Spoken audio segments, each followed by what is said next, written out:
कोसी, बिहार का शोक। कोसी नदी जब शांत रहती है तो फसल लहलहाने लगते हैं, किसानों के चेहरे खिल उठते हैं, बच्चों की स्कूल की फीस जमा हो जाती है, महिलाएं लाल पान की बेगम की तरह इठलाते रहती है। लेकिन यही कोसी जब गुस्से में आती है, अपने कोस से लगातार लाखों क्यूसेक पानी छोड़ती है तो तटबंध के अंदर बसे लोगों की सांसें थम जाती है।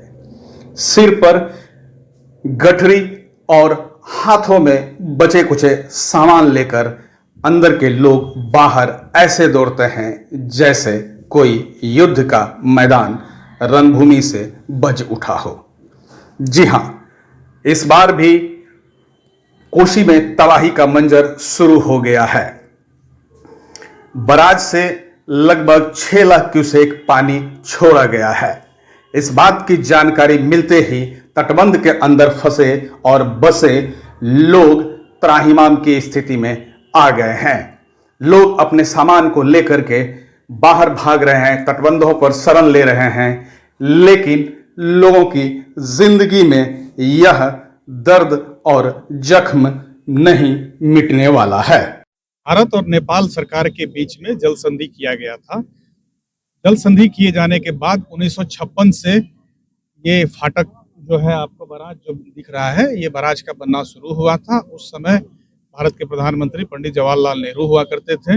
उन्हीं के समय में नेपाल के राजा के साथ जल संधि हुई थी और उसके बाद बराज का बनना शुरू हुआ था, जो लगभग 9 साल करीब में ये बनकर तैयार हो गया।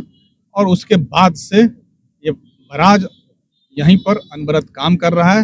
हालांकि कई बार इस बात की चर्चा भी उठते रही है कि बराज की आयु 50 साल थी, वो 50 साल पूरी हो गई है, उससे एक्सीड चल रहा है, बराज पे दबाव भी बन सकता है।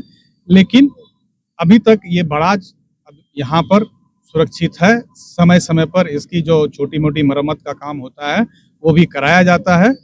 और आज भी जब यहाँ पर बहुत ज़्यादा पानी का दबाव बढ़ गया है तो विभागीय कई सारे अधिकारी यहाँ पर लगातार कैंप कर रहे हैं, बांधों पर कैंप कर रहे हैं। बांध पर मजिस्ट्रेट की भी ड्यूटी लगाई गई है ताकि कहीं भी किसी भी पॉइंट पर अगर पानी का दबाव बढ़ता है, बांध पर खतरा मंडरा रहा हो, तो तुरंत ही वहाँ पर फ्लड फाइटिंग का काम करते हुए खतरा को खत्म किया जा सके।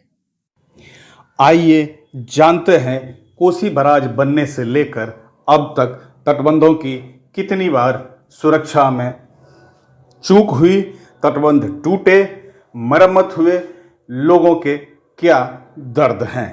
आने वाले वर्षों में कोसी में बाढ़ की समस्या और गंभीर हो सकती है।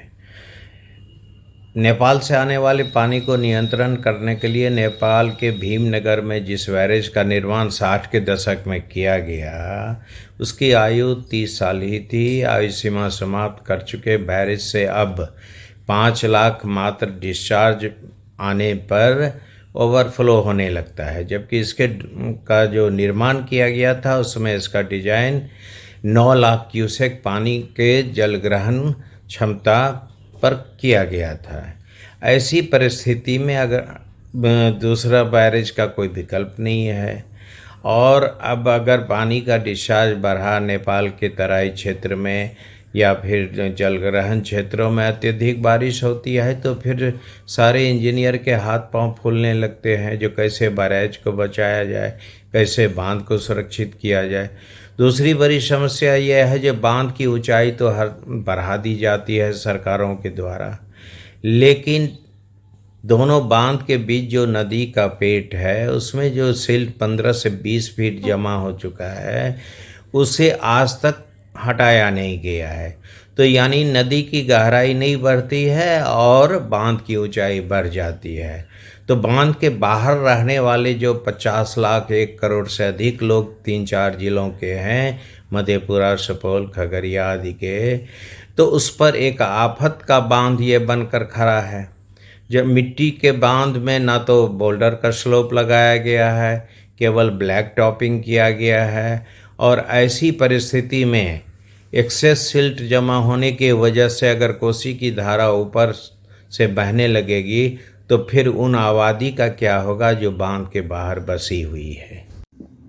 बहरहाल कोसी के कहर से लोग कभी राहत पाएंगे या कि नहीं यह तो कहना मुश्किल है, लेकिन यह ज़रूर है कि जिस तरह साल दर साल बाढ़ की तबाही इलाके में मचती है, लोगों की ज़िंदगी और भी ज़्यादा परेशान होने वाली है।